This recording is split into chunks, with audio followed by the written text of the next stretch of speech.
Hoş geldiniz Hayman Hanım. Sefalar getirdiniz. Hoş bulduk Tuğtekin Bey. Hoş geldin Hayman Hanım. Hoş geldiniz. Hoş bulduk Gökçe Hatun. Buyurun. Hoş geldin bey. Hoş geldin Ertuğrul Bey.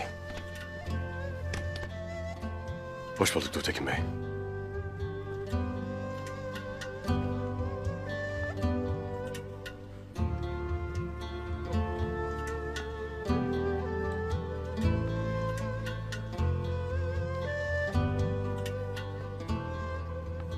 Tuğtekin Bey.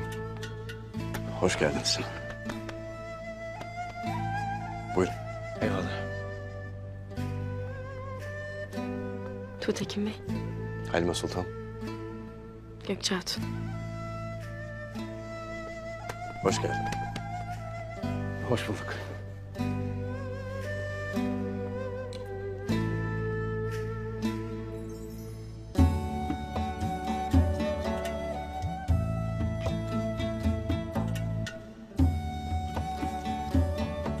Hoş geldin.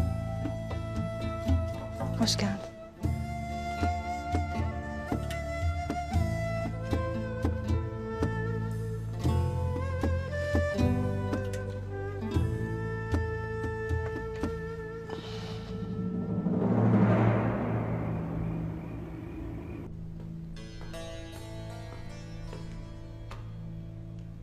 Emir Hazretleri, Goncagül Hatun yanında bir Dodurga alpiyle huzurunuza çıkmak ister. Gelsin.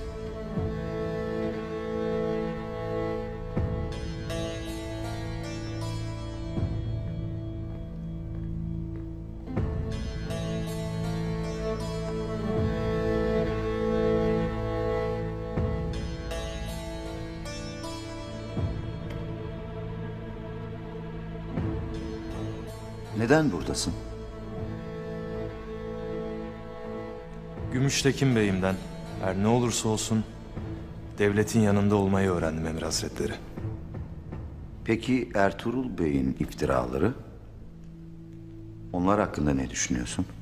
Benim ne düşündüğümün bir önemi yok Emir Hazretleri. Önemli olan size nasıl hizmet edeceğimdir.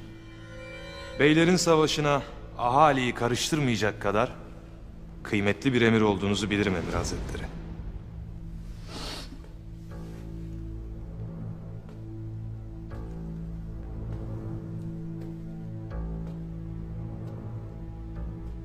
Devletine olan bağlılığın beni bahtiyar ediyor evladım.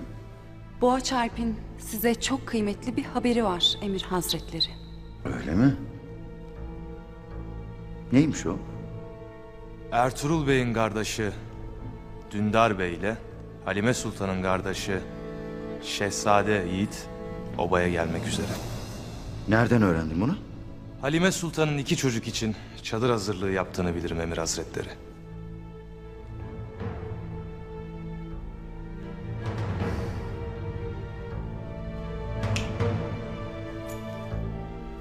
Size olan sadakatim bununla kalmayacaktır Emir Hazretleri.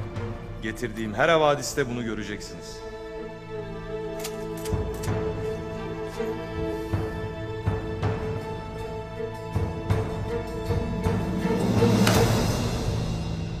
Hiçbir ihaneti cezasız bırakmam. Ama sadakati de iyi ödüllendiririm. Beni anlıyorsun değil mi? Anladım Emir Hazretleri. Güzel.